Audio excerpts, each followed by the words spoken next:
This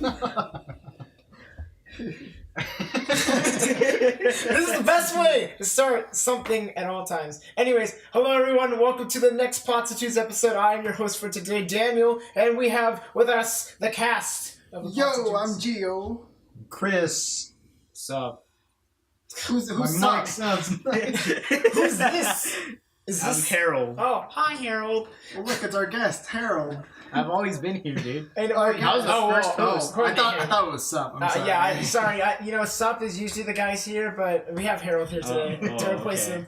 Sorry about that. Anyways, let's get things started with just our first question ever, because we asked us to check out and send us some emails at Artstitutes at whatever the hell it was, or Podstitutes. It was something like that. Anyways, we'll put it in something down below. We'll record a new ad. Exactly. By sitting here Yeah, right boom. about now.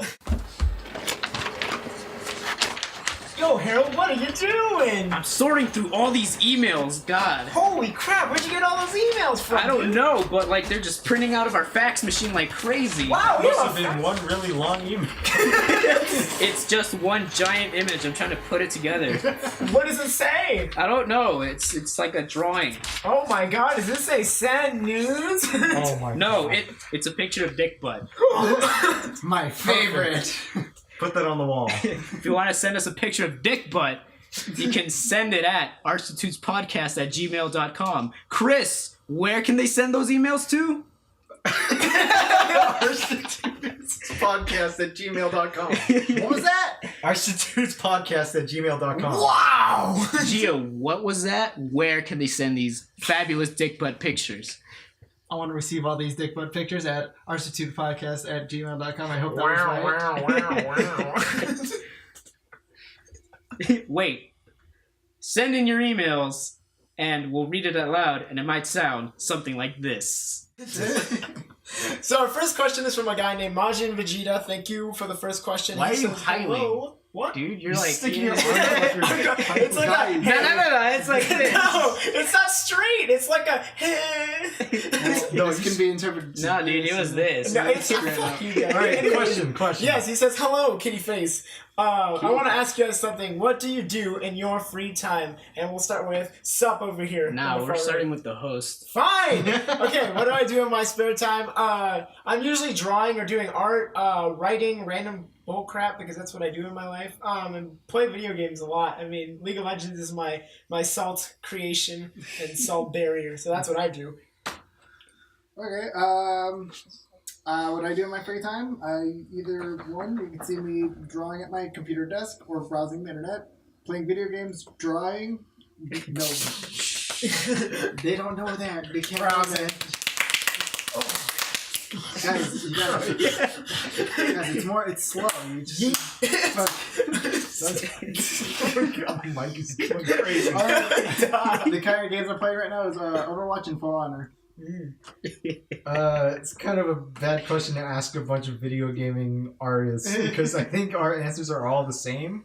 So, It's never a bad question. What do you do outside? Douchebag. outside, what's that? I don't know. These new concepts. Is that like the internet? The outer net?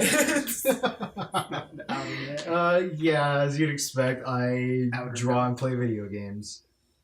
Wow. Yeah, dude. Unlike these nerds, I go to college. That's not what we do in our free time, though. That's not free time. Yeah, because I go to school to have fun. Yeah, that's for sure. I Yeah, mean, I know dude. that's persona, like, thinking, like, oh, I go to school during my free time. No, I just draw.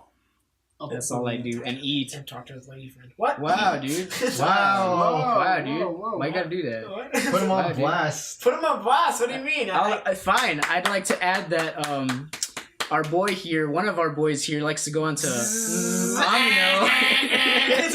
Don't talk about that. Today is not the day. When will it be the day? It's okay. Shh. Anyways. Onwards. Hey, shh. Hey, boy. Don't touch me. Don't talk about my personal life. This is free time, not That's our a personal one. life. When you tell everyone about everything. I guess so. A true artist lays it all bare. True. You are emotionally naked if you are an artist. I read that somewhere. I forget where. I read that somewhere in something. Yeah. On the interwebs? Yeah, it was about a movie. Well, It's like, yeah, real artists lay themselves. It's like being emotionally naked. You lay it up, you just pour it out on your art. Oh, baby. I'm serious. I forget yeah? where. That's Wait, dirty. It's like this foreign animated film. Oh, it would be. Like an autobiographical foreign animated film. I I want mean, to that's see why what my you're sister talking just about. exudes bitch every time. Oh, jeez. Oh, wow. She knows. She knows she's an asshole. Wow. Pretty much just revels in it. Oh, jeez. man. Wow. Okay, I didn't know. That's okay. I Wow. know people like that too. We're just getting really deep, man. Anyways, let's go on to the news. Let's start with just basic news that's come out. Pokemon Go just released the second generation of Pokemon. And nobody cares. Exactly, because I'm still not going to download the app again. But on the other hand, though, Fire Emblem Heroes is taking the world by goddamn storm by doing absolutely nothing and being completely free. So if you're into that, cool, congratulations. But I'm still mad at you because you've barely played any Fire Emblem games. So You just assume that no one plays Fire Emblem games? Yes. Life Emblem, dude. yes, I'm mad it's not a dating sim. There are like two kinds of people: There's people who played Fire Emblem Awakening and on, or you've played from the beginning. You know. What about all the kitties, dude? The ones that weren't alive. Well, I mean, that's fine. I'm talking about people our age. What if I've just never played it? That's fine. Like, Exactly. I'm so- talking about. But you don't have Fire Emblem Heroes, do you? No, but I have friends that have it. So Well, there you go. go. Just let me borrow it so I can actually play it. I remember you guys telling me, don't play it. Don't go into it. Don't go in. I'm just like, why? What's wrong? And then what's wrong with it? It looks fun. Then you get to a point where it's just triggering. It's like, alright, I'm done. Because you get the Japanese and they just wreck your face and they're like, we got all level 5 gold people and it's just boom, you're done. You're done. So Did you play this game? nope. How do you know so much? I know because I know a lot of people who play it. That's why. Oh, it's just a gotcha game. Yeah, Yeah. it's all Gotcha. those games. What? Yeah. I think we're on two different wavelengths here. Nah, it's you roll to get a random character, and then that's how they get you. It's just roulette. True. It's There's gambling. so many fun games that are like that. We just talk about how every mobile game's coming the same. Yeah. Like Grand Blue, Puzzle and Dragons, fucking... What was that one game Oh. before that? Chris is triggering people. It's the whole fire or water beats fire beats earth that game. beats death Rock, beats paper, life. scissors. Yeah, that whole thing. The ancient game of rock, paper, scissors. Rock, paper, Why does scissors, every lizard game gotta spawn. do that? Lizard spawn. It's easy. Yeah, It's kind of like how Game of War, all the other ones have like a little blonde dude in the corner with his mouth open Oh. screaming. All their icons are the same. Cool. And then you had news, right, Harold? Alright, so we got back to Nintendo news. So, Nintendo's saying that, you know that video that's going around of a dude unboxing a Nintendo Switch? It was stolen. And there are other stolen Nintendo Switches. Nintendo tracked down these people. Oh. They're being investigated by local authorities. Oh my god. And the guy that made that original unboxing video returned the Switch when he found out that it was possessed illegally. So he's no beef with Nintendo now that he returned it. Nice. But we'll include the video of the guy going through like the Switch's UI in case you guys are interested. It'll be down in the description below. Wow. Or back on the side if you're from YouTube prior 2008. Prior to like way too long ago. A decade ago. Holy crap, yeah. It's almost been a decade. Yeah, dude, a lot of people are celebrating their 10-year anniversaries on YouTube. Jesus Christ, oh, Batman. So old. Um, Are we ever gonna see these people ever again? Just after all the investigation. I don't. Dude, no, they're gonna see they're people. dead. That's Yeah. God's though, yeah. They're We gonna be talked grayed out. to them, you know. We're investigating. We couldn't find anything, so unfortunately. Another small bit of Nintendo news is that the eShop downloads on the Switch won't be console locked. Touchdown, Batman. Wow. So you can now take your games with you in case you don't get a Switch in launch time. You know, borrow your friends or whatever. And you'll be able to take them with you to another console. You won't be stuck to it. Hallelujah. Nice. Look at they're finally catching up. I'm so proud of them. God, it's like 2006. Oh. All right, and here's a bit of surprise news for Gio and Chris because they haven't seen it yet. We'll edit this part out Sure. so that you guys can watch the Wait, video. oh my god. Okay, we're back. So the title of the video is called "China is Back at It Again." Overwatch clone trailer. We'll leave another link for you guys. It's a fun ride. It's a bad. Oh my god.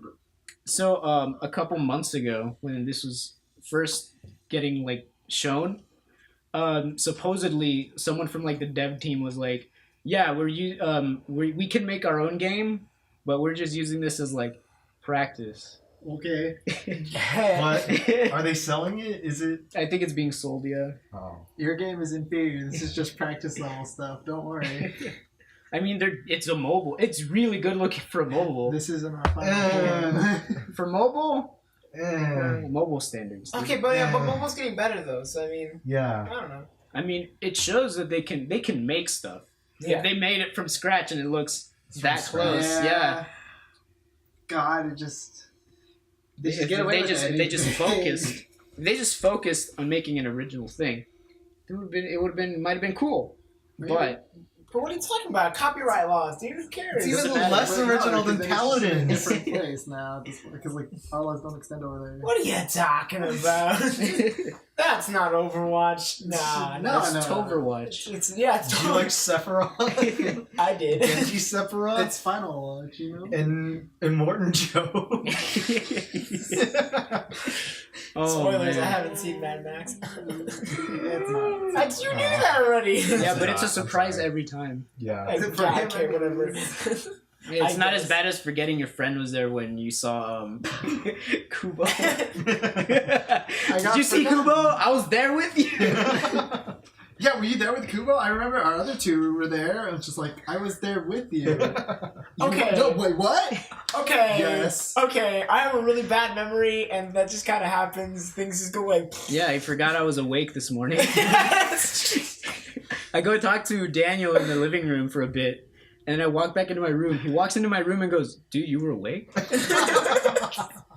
Oh, you are awake this whole time. Oh my god. I'm just a grandpa. Okay, the prime age, really old. I'm losing it. We're internet old, dude. Yeah, dude. I'm like, Past 20, you're a grandpa. goodbye. Oh my gosh, which brings us to our main topic. Actually, it doesn't, but I mean, need to transition. Segues. So, our main topic of the day is video games as an art form, and that is the broadest crap I could ever come up with. But I basically want to just discuss, not argue, not debate, because I'm pretty sure we all kind of have the same view. You know, that it's possible to be an art form as a video game can be an art form, but how is it an art form, I guess, in a way? Or what specifically about it can be an art form? Can it be the game in general? Can it be the graphics, the story, the music, or whatever it happens to be? To the floor! Well, if I think objectively, you can't say it's anything but art, considering it's a collection of different forms of art. True that. True. You have the coding, which is literally its own language. Language can be debated to be art. In the case of literature, poems, all that shit. Music is art. Can't say no. The graphics, textures, that's all derives from just digital versions of traditional art. All has to be drawn, painted. Like, Are we picking out specific things of the games that we like, or that we think are the most associated with art? Because I know it overall it's an art, form in general. Yeah. But are we speaking on the basis of which one do we consider the one like the most attributed to art or for it? It's basically how you'd want to see it. Like, Yeah. you know how some people are like, oh yeah, this is a really great video game, or some people will be like, oh, this game feels like art. Like, it's not just like a game. Which, I mean, that sounds really weird, but I think the best, I guess the best... my argument is it's comprised of pieces of art. Yes. Yeah. Like, mine was a more broad thing. You Yeah, can which go we into all agree with. specific. Yeah. Okay. So I was thinking, are we talking about games that are stylized to look like a different way other than Well, the games I don't that know. What are you more- arguing for? Well, that's the thing. It's not an argument. No, I'm saying argument in the case of an argumentative essay, where you're just this is my thing and this is why. Like, you're not arguing with us. You're just proving a point. Are you trying to fight me? You want to fight? Whoa, hey, Whoa, no. whoa. Big words. First off, wee you. I am not. Second, I'm crispy. Thank you very much. Okay. Well, let me just bring up examples, and then we'll just go from there. Okay. So we just played Abzu as of this morning, and I say this morning as in like 1 in the morning, 2, 3 in the morning, and I kept saying, "Look, this game is like an experience. It's like it's a different kind of art form. It was a game that was acting like a movie, but it was still a video game. If that makes sense." And I don't know how to like really explain how it is because it's an experience. Like art is an experience, in my opinion, for a variety of reasons, and that could be for just traditional art, for digital art. But for video games, I feel like it's a different way of doing it because you're interacting. It's not just like, oh, it's there and I'm witnessing it versus like I'm playing something and I'm controlling something through this environment, through this beauty or whatever you want to call it. So I guess what I'm trying to get at is like, what do you consider like art, like an artsy game versus like a game that has really nice art? Is like the big. I'd say it's kind of like a mix of the game's atmosphere and aesthetic. Okay. It's more about the artsy games that are like meant to be more art than game, I guess, are focusing more on like putting you in a world and kind of like a surreal, out of this world, and like letting you get lost in it. Okay. And I can't really say there's anything that separates those from other games because I've seen games because the artsy games tend to have like don't have gameplay as their focus. No, you're right. Like I've seen a couple of kind of artsy games that are really good games to play. So like I'd say there isn't much separating them. Okay. It's just what the focus is. It's like a genre. Yeah.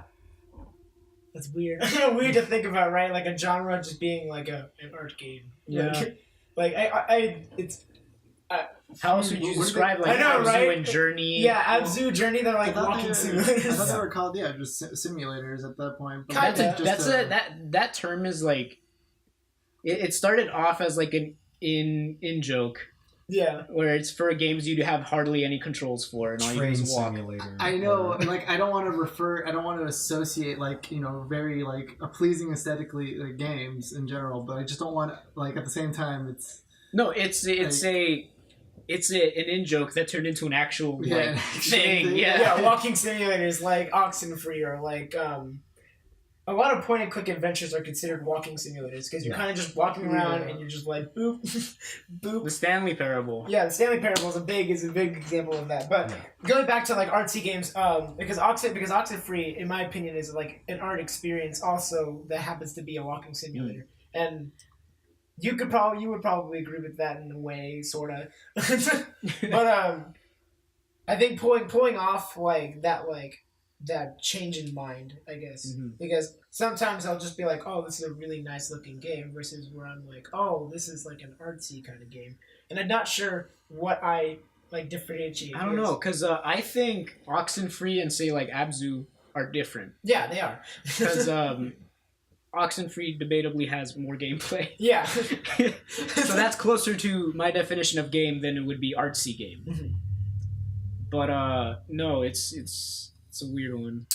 It is. I was gonna bring it up. I forgot what point it was entirely. That when it comes to I guess it all depends on how immersed you get into a video game because art is more of an experience when you're looking at something. You're not just like you're trying to.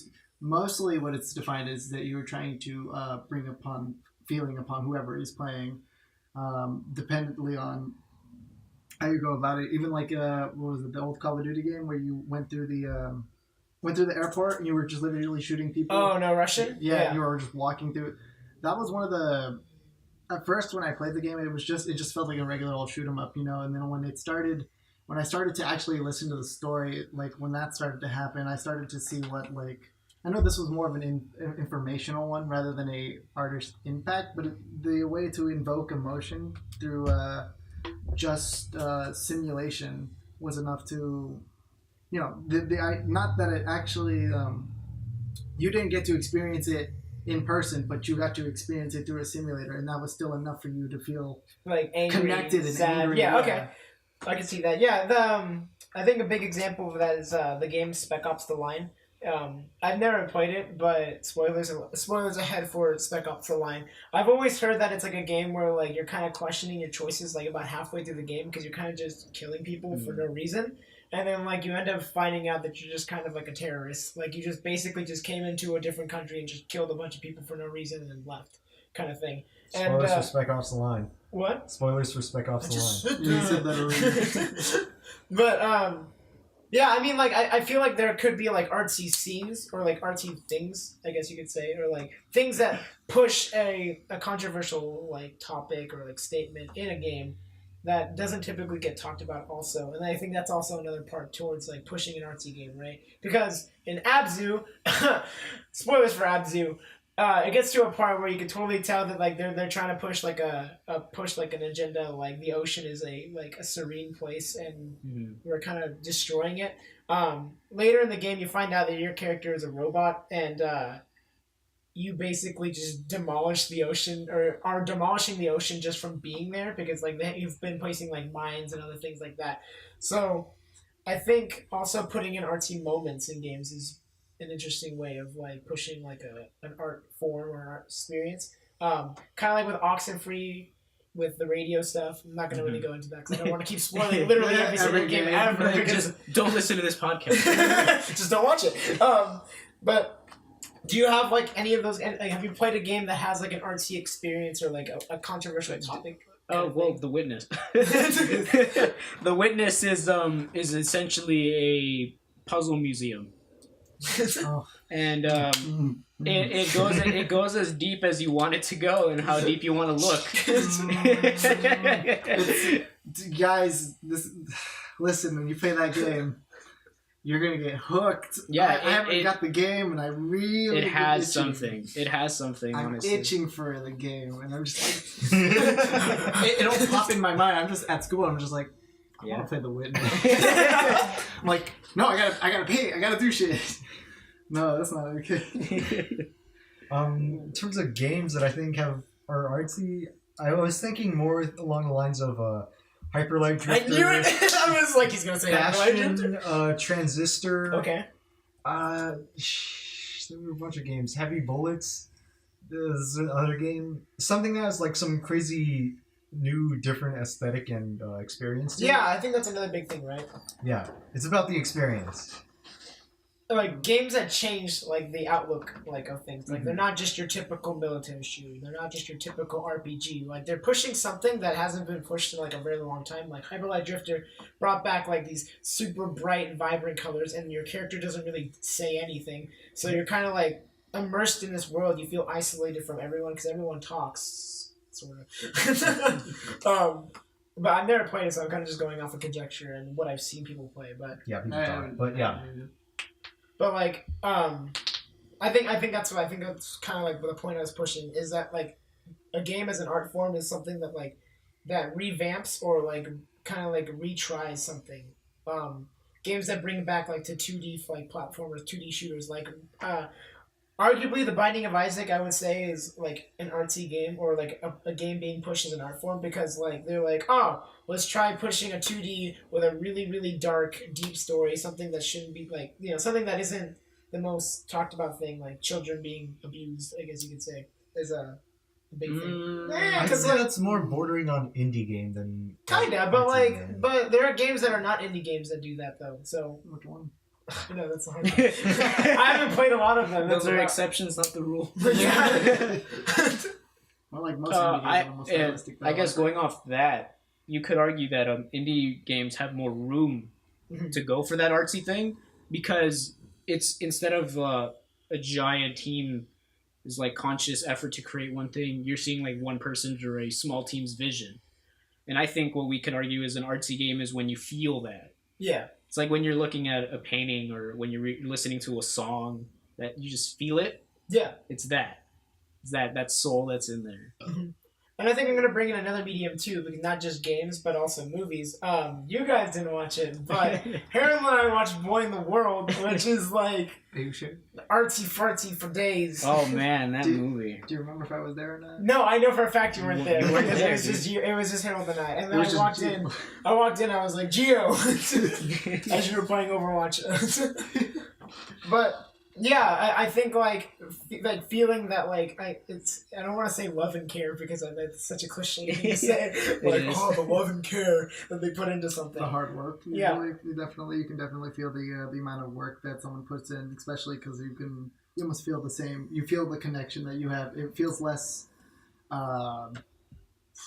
artificial, kind of like it's. I haven't really found a way to explain it entirely myself. It's it feels like one concise thing rather than this was done in a board meeting. Yeah, It's safe. It's cohesive. It's not safe. Yeah, and I just totally thought of some AAA titles that do like that artsy kind of thing. The people like whoever Grasshopper Manufacturer is, the people who do like Killer's Dead. Killer 7, people like that, like they're not doing your typical like, we're just gonna do like a really realistic character. They're doing like this flashy, like really colorful, really weird. But that's a difference between Western and Eastern. Yeah, but I mean, like it's still going back to like indie versus like not all indie games are. Well, games and all. that kind of thing goes down to it's when one dude is in charge. Yeah, and they stick to that one man or woman. The issue with a lot of modern games is that the vision's too sterile. Mm-hmm. There's too many people like clashing heads and like maybe they won't get this, let's do something else, and then it's just kind of like this bland Call of Duty thing. too many mixed ideas, basically. What it is. They can still Too be many good. people It's just it's not mixing ideas and ending up with nothing. Yeah. Sonic. Sonic Boom. Sonic Boom. Sonic 06. A good example that you can bring up for this is the Silent Hill series, where the original dev team was like maybe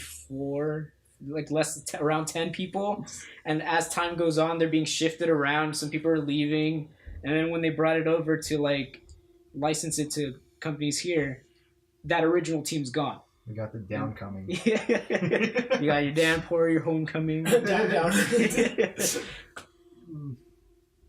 It's just a different way that I think the two sides of the ocean go about game development. It's like Kojima. You can tell when Kojima makes a game. Oh, yeah. It has his style, something in there, right? Because he's in charge of everything. I don't really have anything else to provide because he took my idea. He said it way earlier. I was about to bring in the indie games. I was like, well, they have a lot of wiggle room. But then I was like, well, there he goes. He got me. Just cut me off, dude. Nah. Fight for the mic. Fight for the mic. We need the talking stick. The talking mic. You just grab the mic. Okay. That'd be I'm gonna let you finish. I'm gonna let you finish, but So I think I'm gonna get to the ending. And I think my final question is, and I know you're gonna get annoyed maybe by this question. But your most aesthetically pleasing game, off the bat, off the top of your head, you don't have to think about it. Shit. Just spit one out and maybe like a short synopsis as to You just why. wanted to squeeze this question in here, didn't you? I did. Oh my Because god. I feel like it's important to like know that like what like why we think the way we think because of like, your favorite insert thing here, like if you know. Yeah, but we're not you. We don't keep lists of our favorite stuff. True. Alright, my answer. Yeah, very true. It's a tie between three things. Hyperlight Drifter, Transistor, and Doom 2016. Okay. Oh boy. Oh boy, give me a second. I know that one of my favorite ones right now is still Darkest Dungeons. Just the way that it's the way they use heavier lines, the way they don't even reveal the eyes. It's just kind of like the way that you operate is you are the person that you are coming back to a town that your grandfather, I believe, or your uncle left to you because he shot himself after going into mysterious ancient depths. And what ended up happening, he gave it to you, and now you have to close it off. But the way that all their faces are kind of blacked out, there's no eyes, you kind of lose that connection between them. So it's really easy to just kind of toss them out. Like they're just... Because people in that game, it says it even in the very beginning, this is not a game about winning. It's more about making the best of your worst situations. And like it puts you through some bullshit. Let me tell you, when you lose your level 4 after running through, it's like it's a piece of you that dies in that, dude. Sounds It's like XCOM. That's my other game. I love XCOM. I don't know why I play these goddamn games. They piss me off so much, but I just have that it's like a gambling issue or something. It's the emotional art. Yeah, Feel the pain. just like I don't know. Salt in the wounds. Yeah, just like, oh yeah, your favorite guy. There you go. You worked so hard to get them. How do you feel now? They're gone. I'm like, oh, I gotta restart the game. Well, I know what my tops are for sure. Abzu and Oxenfree for like what I consider artsy fartsy games, whether you like that or not. And but in terms of just visuals, Uncharted 4 and Muramasa the Demon Blade. Or any game made by those people, whoever they are. I forgot who they are. Odin Spear people, you know. Yeah. The really overly crazy, like fantastically drawn, fantastic everything kind of. It's a wonderful package put together. And Uncharted, well, that's just a nice game. Damn, I have no fucking idea. Anything by Lab Zero, Oh, Oxenfree. shit. Yeah. No. 5 you asshole. Skull Grills. Yeah, I got 2. So. I'd